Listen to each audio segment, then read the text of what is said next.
Good evening, everybody. It's my turn today to read you a Christmas story.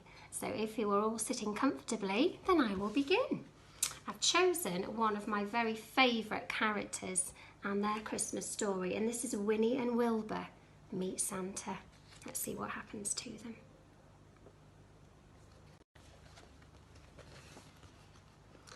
Winnie the Witch and her big black cat Wilbur were getting ready for Christmas.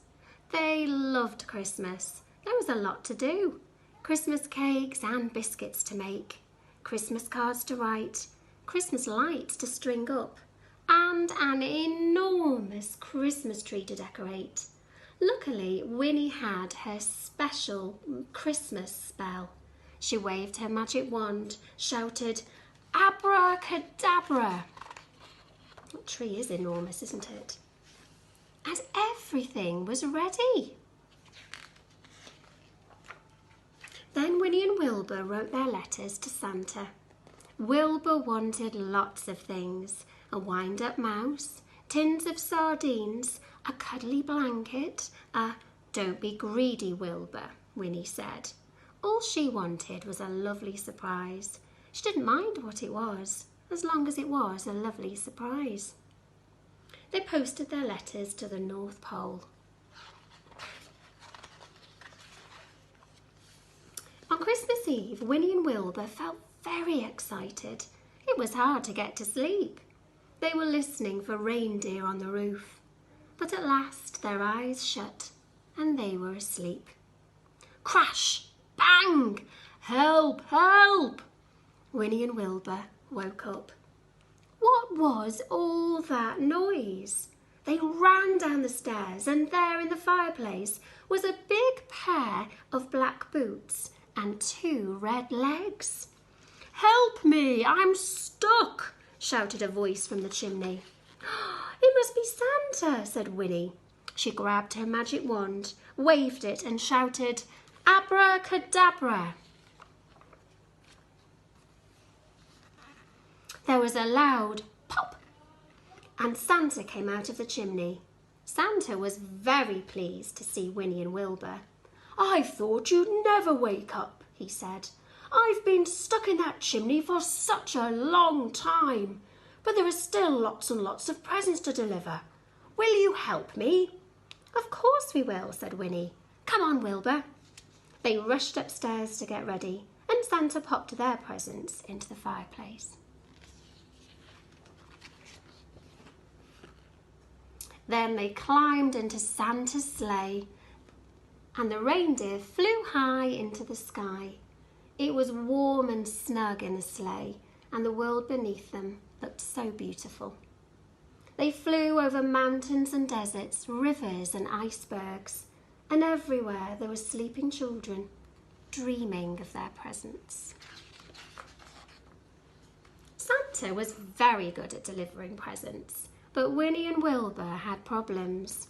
Wilbur was chased by 2 playful puppies, slipped into a Christmas stocking, and was trapped in a cat flap. Winnie wriggled into an igloo and then couldn't wriggle out. She slid down a roof, crashed into a cake, and got tangled in Christmas lights. Disaster. The reindeer parked the sleigh on the top of a mountain. There were still lots and lots and lots of presents to deliver. Oh dear, said Santa. "We'll never deliver all these presents before the children wake up. They will be so disappointed." Big wet tears ran down Santa's rosy cheeks. "We have to do something, Wilbur," Winnie said. "But what?" Then she had a wonderful idea. She would need very strong magic. Winnie shut her eyes, stood on tiptoe, waved her wand 10 times, shouted, "Abracadabra!" Oh, fingers crossed it works. Let's see. And all the presents on Santa's sleigh zoomed into the air.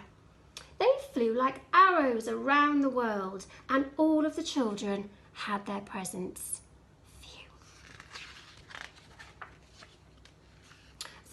Thank you, Winnie and Wilbur, Santa said. Now all the children will be happy.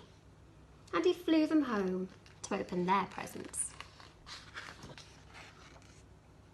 Wilbur had lots of presents. A wind-up mouse, tins of sardines, a cuddly blanket. There was just one present for Winnie.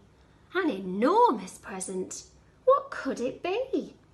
"Oh," said Winnie. "Let's open it, Wilbur." They tore off the paper. I wonder what Winnie's lovely surprise was. Let's see. "Oh," said Winnie. "It's wonderful, Wilbur. Let's try it out right now." So they did. And it was amazingly, stupendously, fabulously, gloriously, magnificently wonderful. Good to see. She's had the most amazing broom I think I've ever seen as her lovely surprise. Well, I think she deserved it, don't you? Hope you enjoyed our story. Not long to go. Make sure you're staying on Santa's nice list. I know you will be. And I'll be reading another story to you before Christmas. So take care, everyone. Bye for now.